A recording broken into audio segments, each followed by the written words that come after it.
Hello, and welcome to Connect Spring. My name is Liana Salama with the International Housewares Association, and this is Post-COVID Retailing. A few housekeeping notes before we get started. First off, unfortunately, today's speaker will not be able to take questions at the end of the session. However, if you email questions to spring@housewares.org, we will follow up with a separate Q&A write-up. Secondly, these sessions are being recorded and will be available on IHA's website within about 2 weeks of the event's conclusion. So that puts it around mid-April. I'd like to thank our sponsor today. This session in particular is sponsored by Jura, the innovation leader in automatic coffee machines, offering a true bean-to-cup experience that is freshly ground, not capsuled. With that, I'd like to introduce our speaker. Don Unser is the Chief Retail Strategist for the NPD Group. This is a mix of about half looking back of where we've been, because I think that's important to set the context, and about half of this presentation is about what we should be looking at going forward and the types of things that we have ahead of us. One of the biggest questions we're getting from clients right now is how do we navigate our business for the next 18 months or so?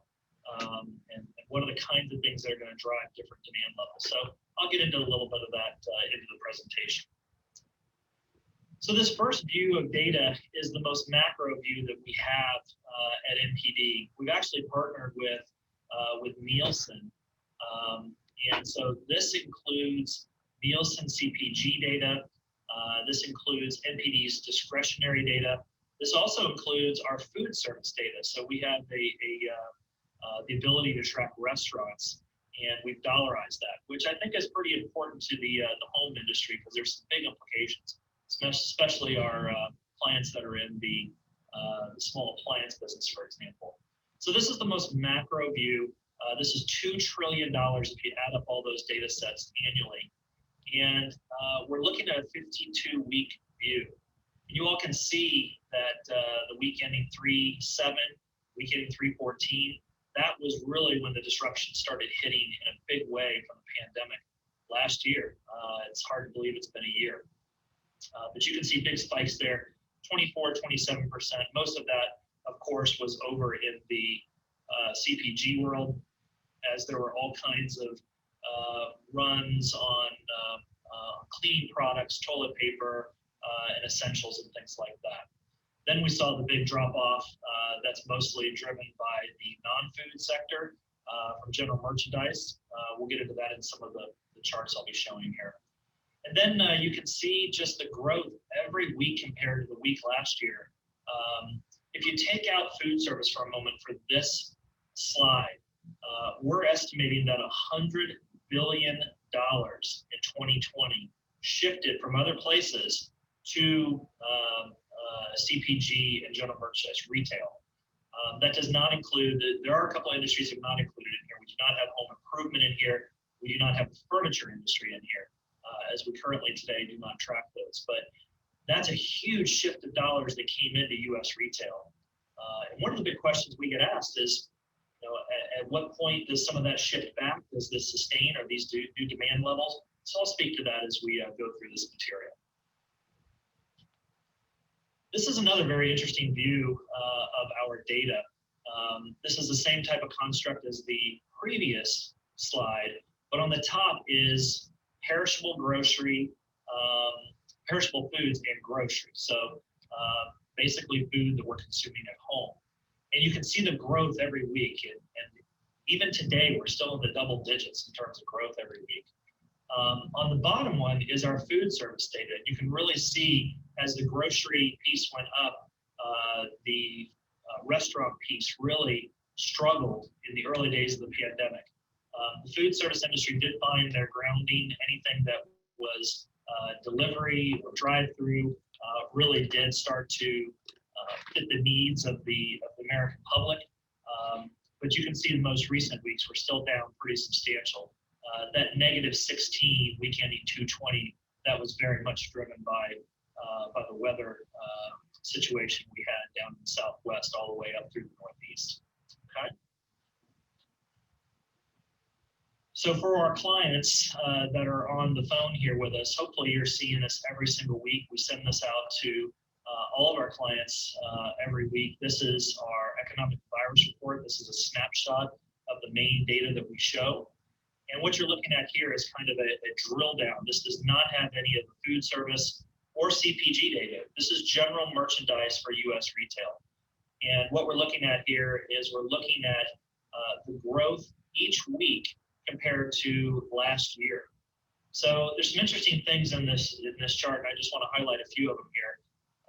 If you look at the week ending 4/25 last year, that's really the week that we saw the biggest trough in this pandemic. The pandemic started, and the week ending 4/25 is also when we saw the first stimulus check. More about that later.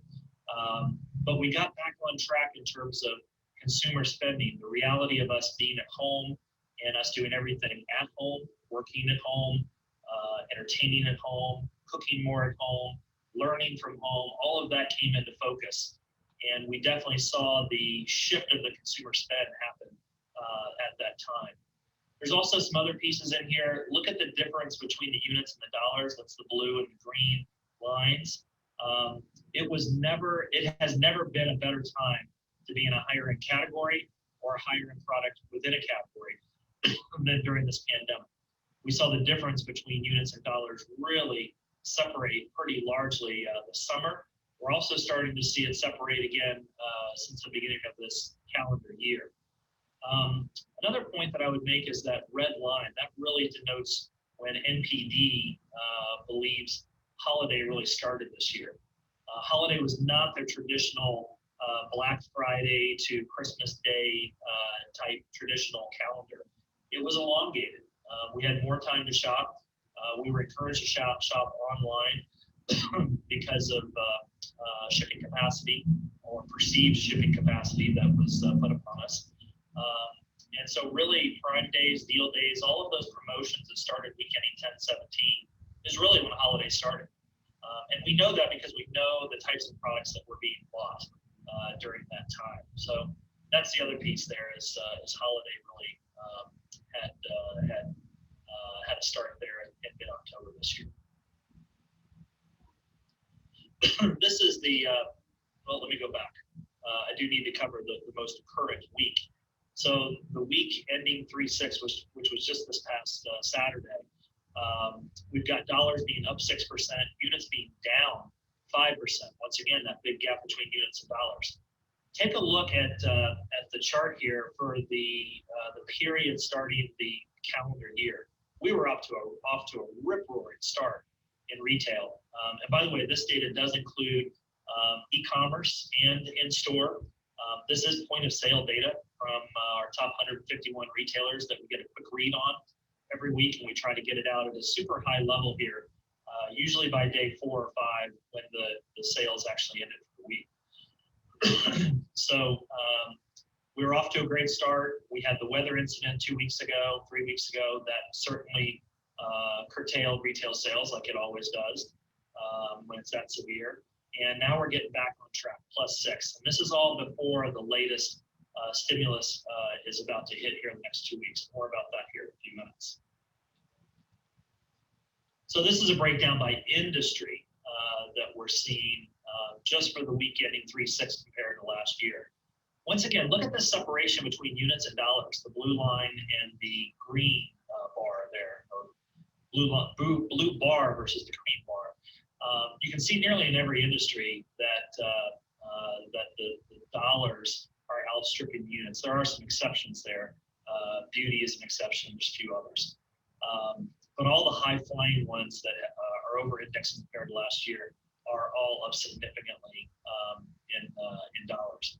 This is pretty typical of what we've seen during the pandemic of the types of categories that have flourished. And this really does tell the story of the American public on what they're spending their time doing. We're spending so much time indoors in our homes. You can see the industries that are flourishing there.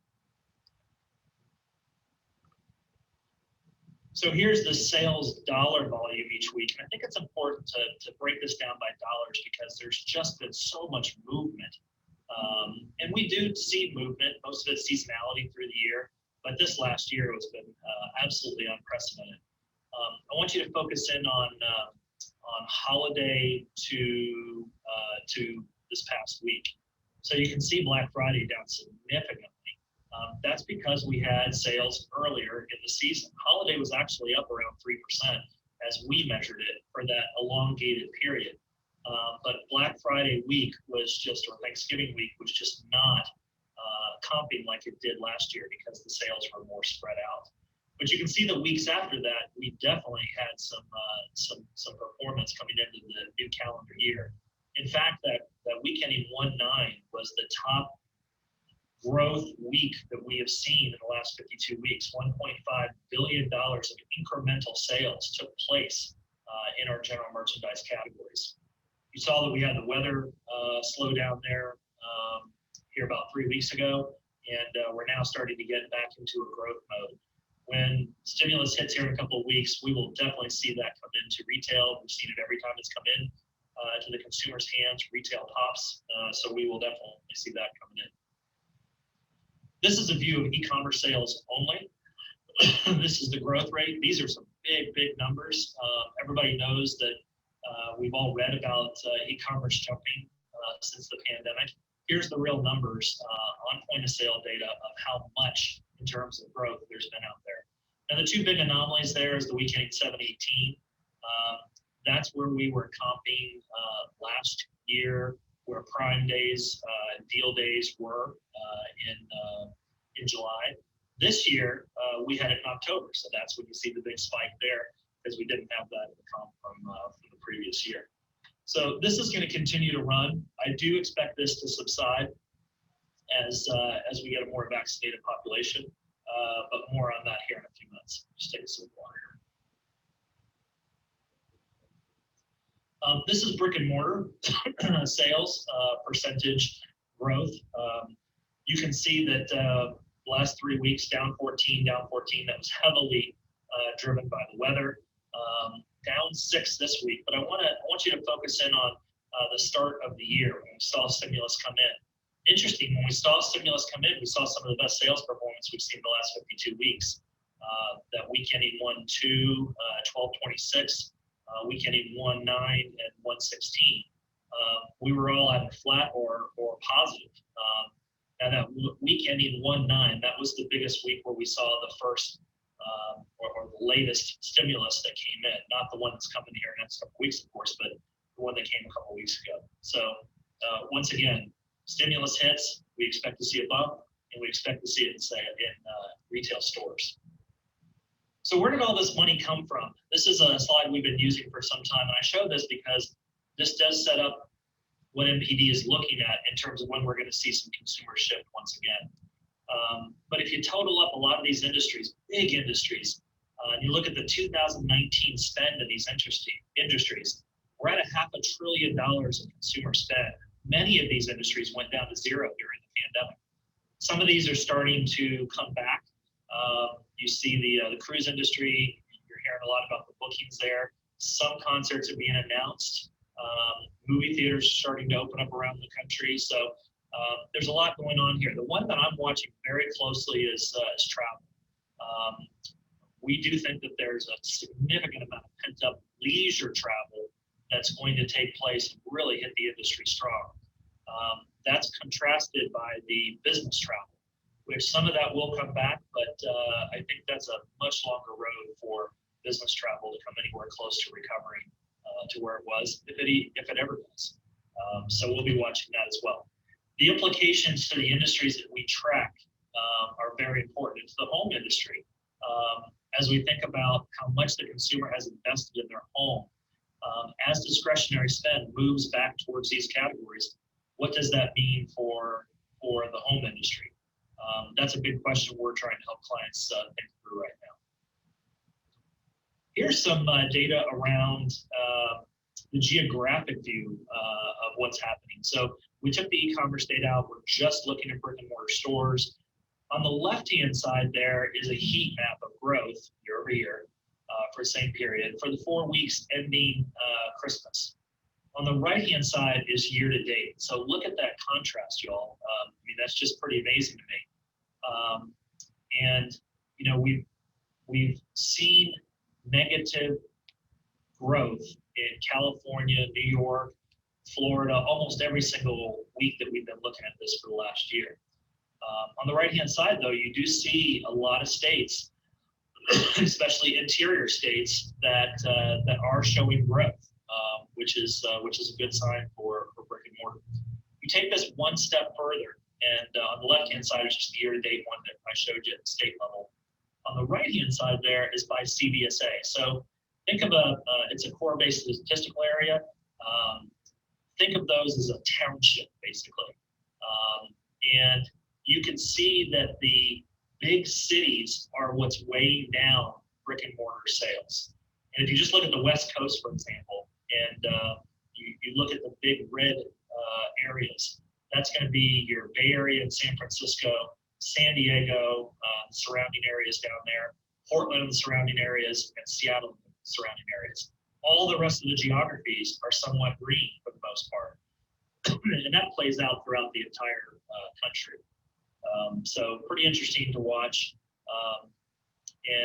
There's a big question of when these big cities do recover. Here's just another view of it from March to, for the last 52 weeks, from 2/13/21 back.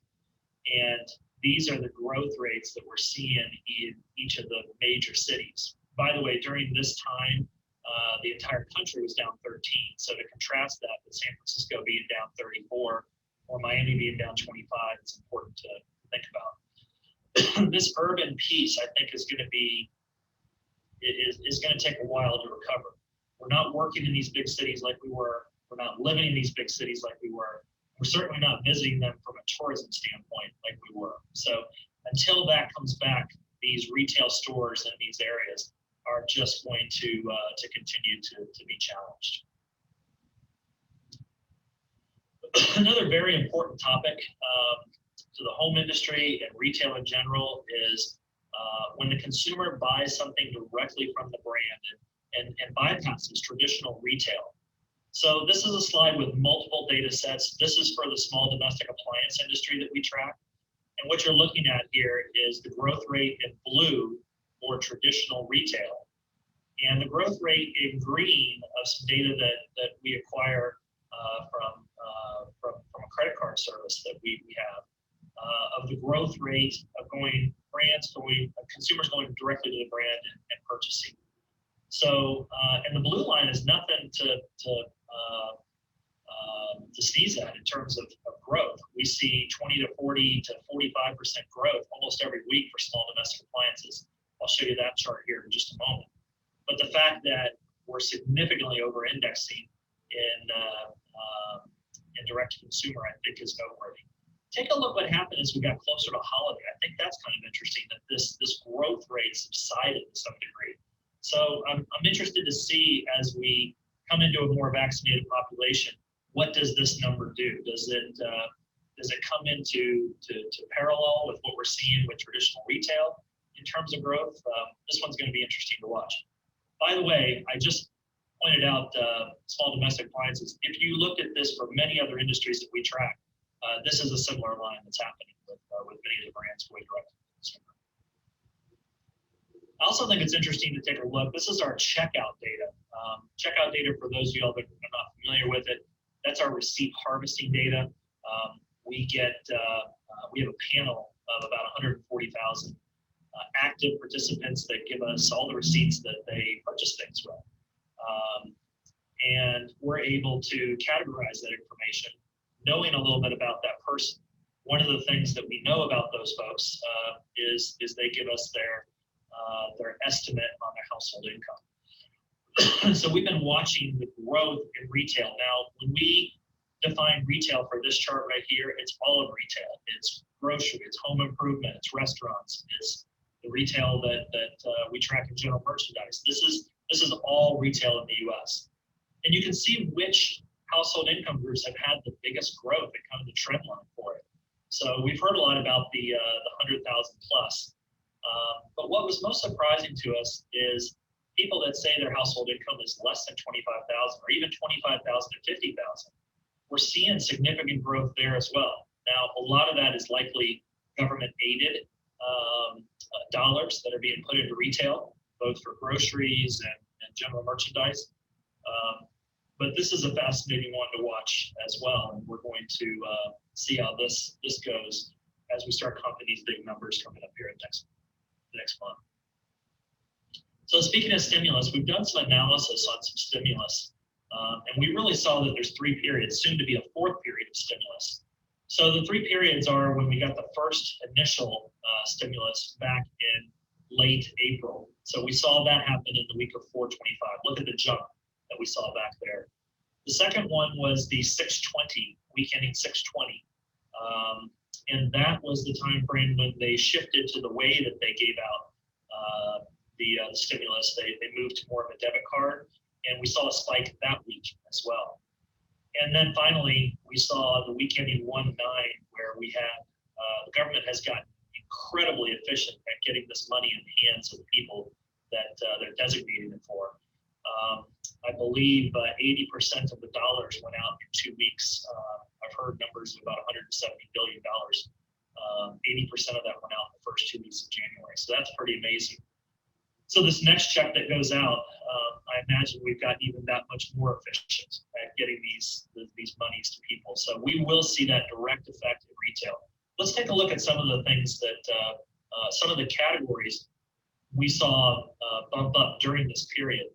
So for the week ending 4/25, by the way, the way we color coded this, everything in white is technology products. Everything in green is in our home categories. And everything in blue is our soft line categories, apparel and footwear, et cetera. So you can see that tech has been a story throughout. The first couple of stimulus in the top 10 here, we definitely had some home categories. This week ending 1/9, you have to go a little bit further down this list in order to get some higher home categories with absolute dollar change. There was a bit of a shift that happened into more soft lines. Now, I'm going to show you some data in a minute. Soft lines is one of the most depressed industries that we track. It's one of the largest as well. People just did not have a reason to go get new clothes, new shoes, wear makeup, etc. So we'll show you what those numbers look like here in just a moment.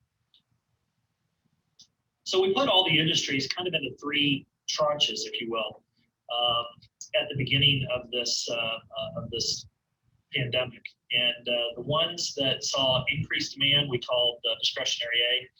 The ones that saw kind of a decline and then came back up, we call those discretionary B. And discretionary C is where demand really came down and kind of stayed down for those industries. So let's take a look at some of these. This is the trend line in terms of growth for the last 52 weeks on toys, consumer tech, housewares, small appliances, and office supplies. So a lot of stories around each of these, but many of them are the lifestyles of being at home, working at home, living at home, cooking at home, entertaining at home, etc. Being stuck at home, quite frankly. And so the big questions that we're getting from clients here is, as we come into comping these numbers, what is that going to look like? We're actually encouraging clients to look at both a compare to 2020 here starting next week, as well as comparing to 2019. If you put those two next to each other, you're going to get a more accurate sense of what the demand levels are and really how you should be managing the business. The other piece that we're encouraging clients is you really need to be talking about your business in terms of market share. We're going to see demand levels continue to rise and fall depending on what industry you're in. And you just want to make sure you're getting your fair share of that pie. And that's the way to manage that kind of business. I come from the technology industry. I've managed a lot of big swings in demand in my 21 years in the industry.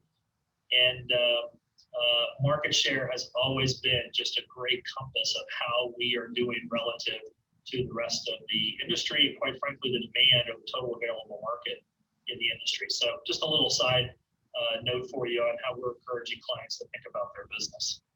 So these are the industries that saw a decline and then came back up. This is juvenile, which is the hard goods of juvenile. This is strollers, cribs, things like that.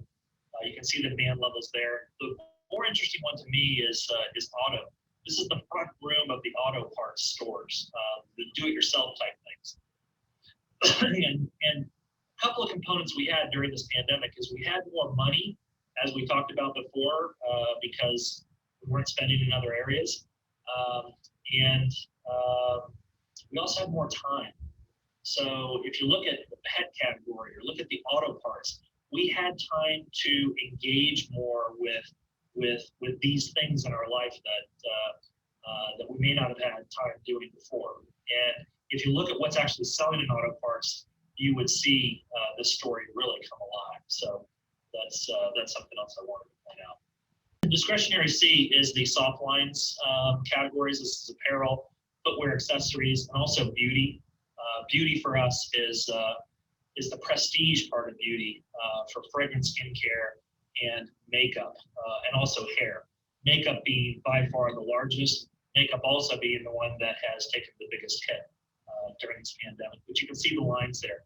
These are the industries that are probably most poised to take off as we get into a vaccinated population here in the United States. These are your categories underneath the industry level that had the biggest dollar gain. This is 3 months ending January 21 compared to the same time frame last year.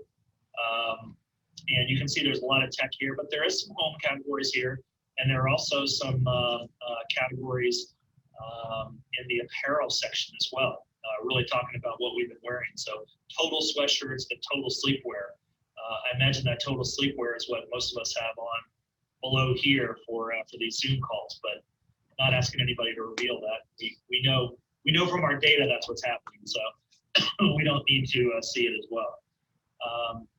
Also, one of the truths that we've seen in the last 4 or 5 years that has really held is impulse and attached categories. So if you're a manufacturer or a retailer that really relies on these attached categories or impulse categories, when the transaction moves online from in-store, we do not attach or we do not have impulse sales anywhere close to what we were in store. And we saw this in the kind of sock and shoe industry many years ago, but we've now looked at it in toys and apparel and tech and footwear and accessories. And this is a fundamental truth across all of retail. When the transaction moves online, attach and impulse do not do as well. So this is an area we're focusing in on with clients to help them understand what's happening and to test a lot of things to see what can be done to increase the attach rate with an online transaction. Okay. These are your top brands. We do have one home brand that's in there. Congratulations to Ninja. But a lot of these are the tech brands that saw just incredible growth. Once again, this is 3 months ending 2021 compared to the same time last year. Another one that's interesting is that Oculus. That's the virtual reality. This is a newer category. It's been out a little while, but we've now hit a product that really has hit some mainstream in terms of spend. Lego is probably one of the most interesting ones on here in terms of how that brand absolutely flourished during this pandemic. And they have had allocation of products for, I think, going on 10 or 11 months. And it's just fascinating. I've always thought that this is one of the most interesting brands in the United States or in the world to track on how they go to market. So one of the things that I've been encouraged to talk about is innovation. And I know when many of you all hear innovation, you think of product innovation. I'd really like for you to think beyond product. One of the innovations that is out there is how do you go to market? Most manufacturers should be really thinking hard about how they distribute the product and what kind of changes they're going to have to make. This is another one. This is some M&A activity. The one that's most interesting to me here is Callaway, which is a manufacturer of golf clubs and golf accessories, etc., golf lifestyle, and their purchase of the experience Topgolf. And if you're not familiar with Topgolf, you should look it up. It's really a fascinating entertainment, dining, social experience around a driving range, quite frankly, making it fun. And so this interaction of manufacturing brand, buying an experience, and going to market that way is really going to be a good, interesting way to look at what this can be. Okay, taking a look at the future here.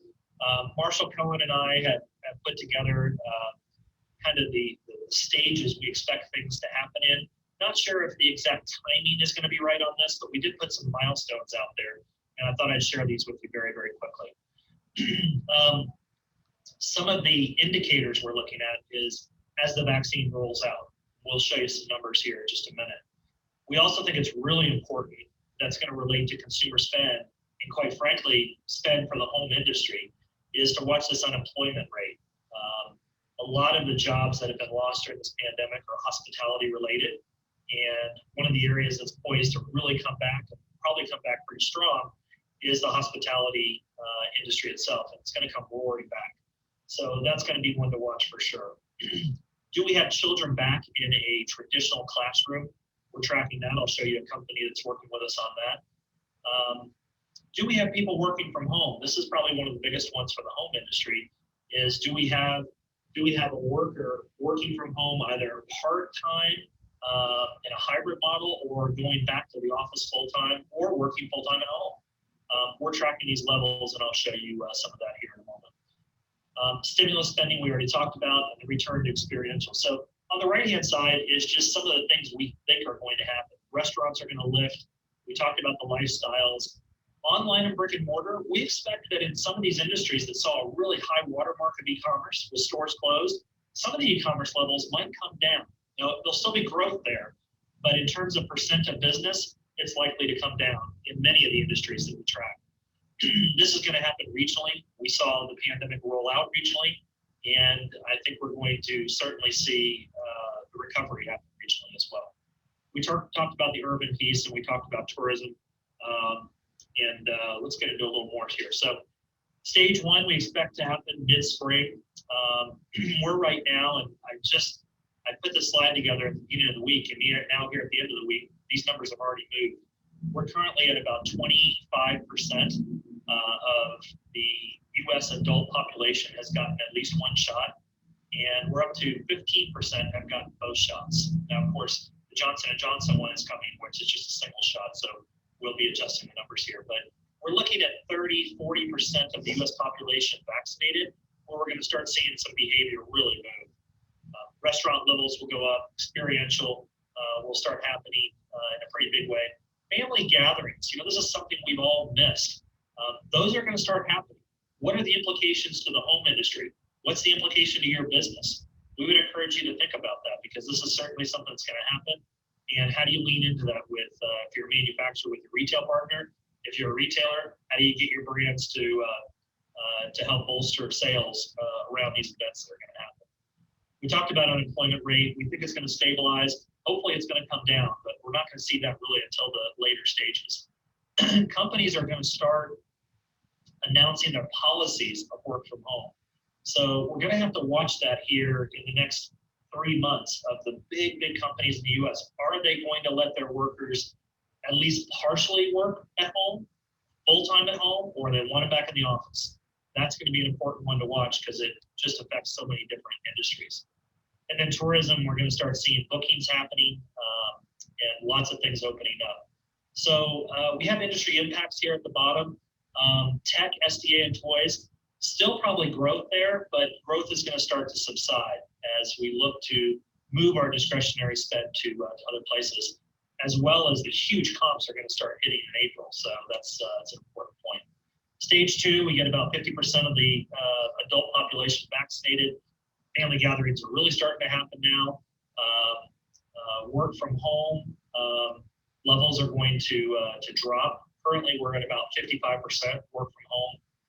By the way, that's contrasted by 3% prior to the pandemic, according to the US government. I believe that number probably is a little bit higher than 3%, but that's still a huge gap. Business functions, there might be some business functions starting to return in terms of internal conventions and meetings and annual meetings and these kinds of things. Activities happening. One of the things that we really lost this last year is a lot of our kids' activities, whether it be sports or ballet or karate or whatever it is. Many of those have been curtailed. I imagine that those are going to come roaring back starting in the summer time frame, which will be really good. And then are we commuting to work? Mass transit, time in the car, these are all super important things. Stage 3, we expect fall or maybe late fall. We're expecting the kids are back in the classroom. This is a really important concept. International travel starts to begin, probably some restrictions around that in terms of making sure people are vaccinated. And then we're going to watch the return to work, of course. Large business events like conventions. We're starting to hear some of those come on the calendars for the fall. So we'll have to see. One point that my colleague Marshall makes a lot is this false positive piece. And I really think it's an important one. As a brand or a retailer, kind of figuring out what level of demand is going to stabilize. I don't know that we can take a snapshot during this time and say this is going to be the demand level. There's going to be some false positives. In other words, we're going to see a big rise in demand in some places, or even a fall in demand in places. And some of that's going to be pent up, and we have to see what steady state's going to look like. Of course, one of the things that makes that more difficult is we move into stage 4, which is approaching holiday. And vaccine readily available to everybody who wants to take it.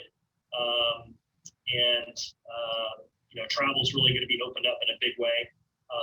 The holiday halo, this is another thing that Marshall talks about, is a lot of these industries that had a really good holiday last year will likely have a good holiday this year as well in terms of demand levels. Not the same growth rates, of course, but demand levels should remain high for many of these industries, many of them likely at home as well. I'll leave it to my colleague, Joe Derechowski, to give you the actual specific guidance on that we are looking at. Holiday cadence is are we going to have the prime and deal days and all the retailers advertising that 1 week in October this year versus July of 2019? That's a big question. But it really did kick off holiday this year in a pretty big way. Here's the current vaccination numbers as of last week. 127 million distributed, 95 administered, 62 one or more doses, 32 million has at least 2 doses. So this is very encouraging. We're really starting to hit our stride as a country of getting this vaccine out there, and I'm very optimistic. These are the current numbers for work from home. We also put on the bottom the government reported unemployment. Underemployment, of course, is not represented in here, so we have to take that into consideration. But what number does this come down to between 3% and 55%? That's really the thing we're helping clients think about and what the implications of the business are. This is a company called Burbio. Burbio has a really unique value proposition. They scrape the calendars of many of the school districts in the U.S. Then they report on whether they're going to be opening for traditional classroom, all virtual, or a hybrid of the two. And you can see the chart in the bottom right-hand corner of what's happening. A couple of milestones we just hit. For K through 12, we're approaching 50%, which is really important back in the traditional classroom. For K through 5, we hit that milestone last week. So getting kids back in the classroom is really important for the household to do what they need to do. One last piece before I start wrapping up here is there's a lot of fintech things happening out there. And if you're in the home industry, you should really have a point of view of, can your product be financed? What we're seeing with younger consumers is that they like this ability to buy something on 4 easy payments. And so companies like Affirm and Afterpay, Klarna are really capitalizing on this with brands' websites. Some retailers are doing this. And it's an interesting one to watch. This is just the growth of these companies as we're pulling it from credit card data, which just shows the hockey stick going up, which is really interesting to watch. And my final slide for the day here is just a recap of the things to watch. Watch as the vaccine comes out. Experience is going to roar back. How can your brand take advantage of that? There's also some downside as discretionary spend shifts away from retail. I think there's going to be some money quite frankly pulled out of the money that they spend in U.S. retail discretionary. As we think about comping the April numbers that started going through the roof for the home industry, really consider shifting your metrics to more market share, because that's a more accurate way to look at how you're performing relative to your competition. The dynamic of what's happening with online and in store, really fascinating to watch. I would really challenge what the role of the store is going forward for your brand or you as a retailer. Certainly more fulfillment coming from stores going forward. Direct to consumer, I think we should continue to watch this. The consumer has spoken and said, I like to buy directly from the manufacturer. How to do that and maintain your traditional retail channels is a interesting tightrope to watch. Different manufacturers walk, and it's one where we're helping some clients through as well. I do think the retailers need to sharpen up their value proposition to the vendor community. This is kind of the antithesis of the brand marketing directly to the consumer. Got to figure out what value each channel brings to you, including your direct channels. Where you put your product, it's really important to take a look at what are the performing stores. With that big shift I was showing you all away from urban, I would really challenge if you're putting a major investment in inventory back in urban anytime soon. And this, of course, has a lot of implications to it. Then the last piece, we're just seeing a lot of M&A and private equity work being done in retail. This will likely continue as money is pretty cheap out there for these private equity firms, and they are putting it to work. So we'll see more work in this area, I would imagine. So with that, I would like to just thank the IHA for having me and having NPV come speak.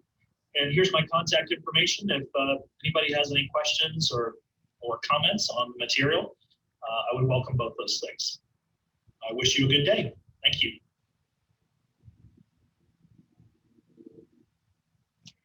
Thanks so much, Don. That wraps our session on post-COVID retailing. I want to thank Don for his insights, and I want to thank Jura for their sponsorship of this session, as well as all of you for attending. On our last slide here, we have contact information for Jura if you are interested in getting in touch with them. As mentioned earlier, these sessions will be available on IHA's website in mid-April. Thanks so much for your participation, and we hope to see you at additional Connect Spring sessions.